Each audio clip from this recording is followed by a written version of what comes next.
बहुत सारे ऐसे क्राइम, ऐसी वारदातें होती है कि जब पुलिस उस केस का इन्वेस्टिगेशन करती है तो तभी पता चल जाता है कि जो क्राइम को अंजाम दिया गया है वह क्राइम को अंजाम देने में काफ़ी दिमाग का यूज़ किया गया है या फिर काफ़ी शातिर दिमाग वाले, काफ़ी तेज़ दिमाग वाले शख्स ने उस वारदात को अंजाम दिया है। और जब पुलिस उस केस की तफ्तीश करती है और जब रिजल्ट तक पहुंचती है और उसके बाद फिर जब कातिल तक पहुंचती है और कातिल तक पहुंचने के बाद जब पता चलता है कि वह शख्स सही में काफ़ी शातिर था, काफ़ी पढ़ा लिखा, काफ़ी टेक्नोलॉजी के मामले में अव्वल, उसका बैकग्राउंड भी अच्छा रहा। दरअसल आज की कहानी भी जो है एक ऐसे ही कहानी है जो एक शख्स यानी एक लड़की यूपीएससी या फिर इस तरह के जो सिविल सेवा वाले एग्ज़ाम होते हैं उस तरह की तैयारी करने वाले जो शख्स, जो लड़के, जो बच्चे होते हैं वे इतने शार्प माइंड के होते हैं और अगर वह रास्ते से भटक जाए और फिर जो क्राइम की दुनिया में क्राइम को अंजाम दे तो क्राइम तब ज़्यादा शातिर तरीके से होता है और उसे पकड़ना और रोकना काफ़ी मुश्किल हो जाता है। दरअसल आज जो हम लोग बात कर रहे हैं जोया खान की, जो कि हाल ही में जोया खान सितंबर महीना में यूपी के मेरठ से गिरफ़्तार की गई, सदर बाज़ार एरिया जो थाना है वहाँ से।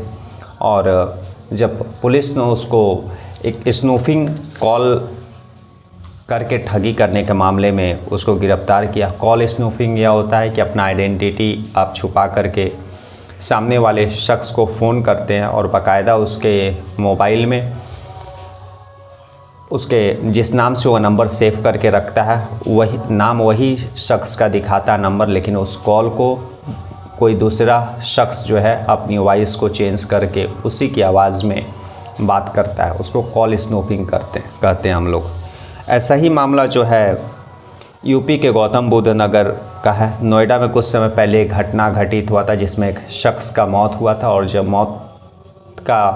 पुलिस ने तफ्तीश किया तो पता चला कि वह नेचुरल डेथ नहीं था। तो बाकायदा पुलिस शख्स का मौत का जो है मुकदमा दर्ज करती है, उसके बाद तफ्तीश करती है। और उसी मरने वाले शख्स का जो है दूर का एक रिश्तेदार था जिसका नाम था गौरव, और गौरव जो था वह जोया का फ्रेंड था। अब गौरव जो है जोया से कॉल स्नूफिंग के थ्रू उस मरने वाले शख्स के घर में फ़ोन कराता है और उन लोगों को डराता धमकाता है। और इसके अलावा जो है जोया खान जो रहती है वह काफ़ी दफ़ा यूपी के अलग अलग मेरठ में, गाज़ियाबाद में और इसके अलावा भी कई ऐसे ज़िले में पुलिस उसको गिरफ़्तार की है। कॉल स्नूफिंग करके किसी डिस्ट्रिक्ट का बड़ा अधिकारी बता करके स्कॉट वाहन मांगने का, पुलिस प्रोटेक्शन मांगने का, कभी आईएएस बन के, कभी आईपीएस बन के, इस तरह करके काफ़ी दफ़ा उसने यूपी में के अलग अलग ज़िलों में इस तरह के क्राइम को वारदात दी है। और बाकायदा यहाँ तक कि वह जो है प्रधानमंत्री मोदी की सुरक्षा की तैयारी में जो आईएएस आईपीएस लगते हैं उसमें वह फर्जी आईएएस आईपीएस बन करके मोदी की सुरक्षा में भी वह सेंध मार दी थी। लेकिन एसपीजी की जो टीम रहती है उसने वह पकड़ लिया था उसको और वहाँ पर उसने 2 दिन तक जो है स्कॉट वाहन से थ्रू वो अपने गाड़ी को स्कॉट कराते रहे। यानी एक आईएएस आईपीएस को जो मिलने वाली सुविधा होती है उसका उसने लाभ उठाया। और दरअसल जोया खान जो है मूल रूप से मेरठ की निवासी है, उसके पिता डॉक्टर हैं और 2007-8 में वो यूपीएससी, पीसीएस इन सब परीक्षाओं की तैयारी कर रही थी। काफ़ी दफ़ा उसने एग्ज़ाम दिया लेकिन वह परीक्षा में पास नहीं हो पाई और धीरे धीरे वह जो है इस तरह के क्राइम में चली गई और इस तरह के क्राइम को अंजाम देते चली गई। और जो इतने सालों तक उसने परीक्षा का तैयारी किया, इतने सालों तक जो आईएएस आईपीएस बनने का उसने ख्वाब देखा है, वह धीरे धीरे जब उसका उम्र ख़त्म हुआ उसके बाद जो है वह उन्हीं आईएएस आईपीएस को मिलने वाली सारी सुविधाओं का लाभ उठाने के लिए क्रिमिनल माइंडेड हो जाती है और बाकायदा 3-4 दफ़ा वह इसी तरह के आईएएस आईपीएस को मिलने वाले सुविधाओं का गलत तरीके से लाभ उठाने के लिए फर्जी तरीके से आईएएस आईपीएस बनने के कारण उसके ऊपर यूपी में अलग अलग थानों में जो है केस दर्ज है। बाकायदा उसको कई दफ़ा जेल भी जाना पड़ा और हाल ही में 2023 में भी स्कॉट वाहन मांगने के लिए उसके ऊपर जब अधिकारियों को शक हुआ तब पुलिस ने उसके बारे में पता किया, तब पता चला कि वह फर्जी IAS IPS बन करके थाने से स्क्वाड गाड़ी की मांग कर रही है अभी। और 2024 में फिर एक अभिषेक नाम के शख्स को ऐसे ही कॉल स्नूफिंग करके डराने धमकाती है। और जब वो अभिषेक जैन नाम का शख्स जब लोकल थाने में जा कर के नोएडा सेक्टर 42 में जा कर के कंप्लेन करता है कि उसको कोई पुलिस डिपार्टमेंट का बड़ा अधिकारी डरा रहा है, धमका रहा है, जब पुलिस उस केस का तफ्तीश करती है तब यह सारा मामला सामने आता है कि कॉल स्नूफिंग करके जोया खान जो है उस अभिषेक जैन को डरा रही थी, धमका रही थी और जो है पैसे की मांग कर रही थी। इस तरह से सितंबर में जो है नोएडा पुलिस उसको गिरफ्तार करके जेल भेजती है। अभी फ़िलहाल वह जेल में है। लेकिन यहाँ पर सबसे बड़ी बात है कि UPSC की तैयारी करने वाली जोया खान, जो कि टेक्नोलॉजी के मामले में काफ़ी उसको दिमाग है, काफ़ी उसको गहराई से उसका जानकारी, और इसी के कारण उसने कॉल स्पूफिंग करके उस टेक्नोलॉजी का ज्ञान का गलत उपयोग करके उसने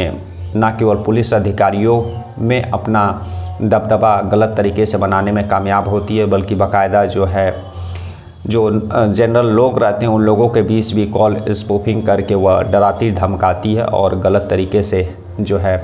वह अपने मंसूबे को अंजाम देती है। और इसके कारण उसको काफ़ी दफ़ा जो है पुलिस गिरफ्तार करके जेल भेजती है। लेकिन सबसे बड़ा यहाँ पर यह है कि अगर जब इस तरह के एक IAS IPS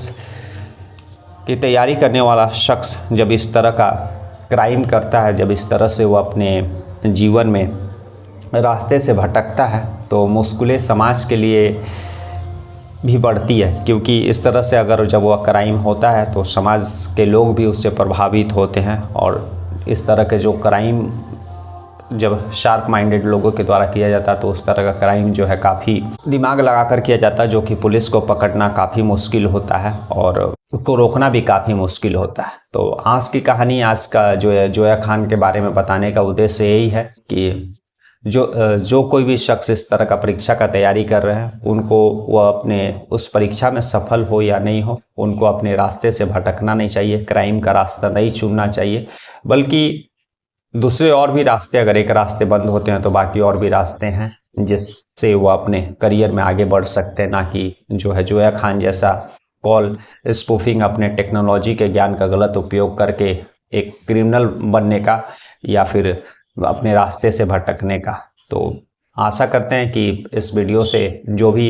यह कहानी सुन रहे हैं उनको एक सीख मिलेगी कि जीवन में कुछ भी हो, भटकना नहीं चाहिए। एक मंजिल, एक अगर परीक्षा में पास नहीं हुए तो इसका मतलब नहीं है कि जीवन में सफल नहीं हुए। कल हम लोग फिर ऐसे ही किसी वायरल न्यूज़ है, वायरल कहानी के साथ मिलेंगे। तब तक के लिए नमस्कार, जय हिंद, जय भारत।